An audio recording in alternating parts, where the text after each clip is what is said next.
Welcome to another video from Robotic Mower Services. I've got a charging station top upside down here on the bench because I want to go through some stuff for all of you guys that are having problems where your mower goes in and it doesn't charge, or it actually starts to discharge in a charging station, or it doesn't want to park in a charging station because of the charging current supervisor feature telling it don't stay in there, there's a problem. And you've gone through and you say, I've got 28 volts right here at these contacts. I know everything's good. Why won't it stay in there? Why is it discharging? Why isn't it charging? Real simple thing to check.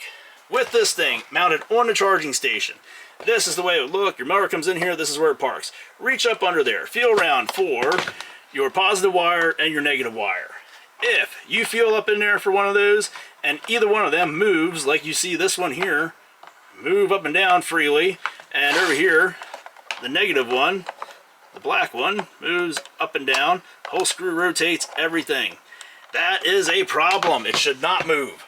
That is a bad connection. That means moisture is going to get back here. The contact is going to get oxidized. You're going to get corrosion starting. We've had some where the positive one gets loose. The ring terminal actually gets hot because it's such a bad connection, and over time, every time the mower comes into charge, the ring terminal gets hot, or the wire gets hot right back here. You go to push on this wire a little bit to see if it's loose, and the ring terminal snaps off, or the wire just snaps off because it's so corroded and brittle from getting hot. Real easy to do. You don't need any tools to check that. You don't need any meters to check that. You just reach up under there. If they move, that's it. Then it's time to get the tools out. Screw under this hinge, screw under that hinge, take this top off, take the charging contacts out, T20 Torx bit, take these out, and again, take those screws out back there too to get this top off originally. But yeah, back to these T20, take that out too, and a T20 for the screws here that hold your ring terminals on. Take that all apart, terminals and the wires, clean everything up real good, make sure it's in good usable condition yet, put it back together, tighten these up so you have a good solid connection. Now if you're saying, well, I've got 28 volts here, I don't understand why it's not working. You could have 28 volts there. You could have 28 volts all day long. What's the current? What's the amperage? That's the issue. If this has some oxidation back there and that mower's supposed to be sensing like 7 amps or 5.6 amps, which would be 5,600 milliamps, and it's not sensing that, if you got a 450X or an all-wheel drive or a 550, it's going to come in. It's going to be looking for that 7,000 milliamps, which would be 7 amps. Follow along here. It's looking for 7,000 milliamps, and you open up your mower, go into the menu, go into the quick info menu, and you see that you've only got, 3,000. I'm sorry, let's make this easier for everybody. You've only got like 500 milliamps coming through there. Well, that's how you have an issue here. That's how you know you have an issue. You have 28 volts coming through, but you have too low of a current. Yeah, for anybody that's not following that, I hate to get into all that because I want to keep this video as short as possible, but just think of it this way. If you have a 315X, the transformer for that mower puts out 28 volts DC, but it's at 1.3 amps. If you have a 430X, the transformer for that puts out 28 volts, but it's at 4.2 amps. 450X has a transformer that puts out 28 volts, but it's 7 amps. That's the difference there. That's the difference. Why? And that's why you can't just look for 28 volts and say, yep, I've got enough voltage here, we're good to go. You have to have the proper amperage too, and any kind of resistance or bad connection is going to hamper that current coming through and getting into the mower. And that's why you're going to have those problems where it comes in and it backs out and doesn't stay parked, or why you're going to have the mower coming in and possibly start discharging or just not charge at all because you have bad connections here at these wires. So fix them up, make sure they're good to go. It might not solve all your problems, but it's definitely going to help.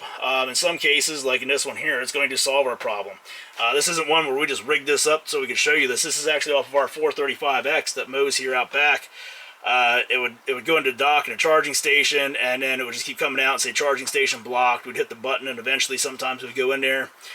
But, it got to the point where it did that, and the next morning I'd go out, push it in there, and it wouldn't charge. I'd have to kind of move it around, and I reached up under there and I knew for sure, like, that's what was going on. That wire was loose. This is the issue, so we're going to fix that up. So we're going to replace this whole harness on ours here because we can actually see corrosion here at the negative wire.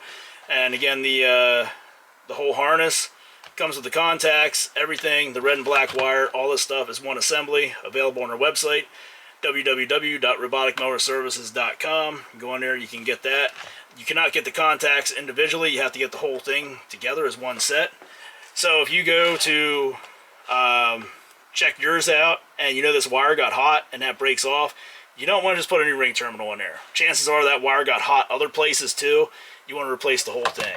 If you take this apart and you find that back here, the red wire, the black wire, the insulation is split off, that wire is starting to corrode. I can guarantee you it's got moisture in there, it's starting to corrode. You want to replace that whole thing because you don't know how far it's spread or where it's hiding at in that harness.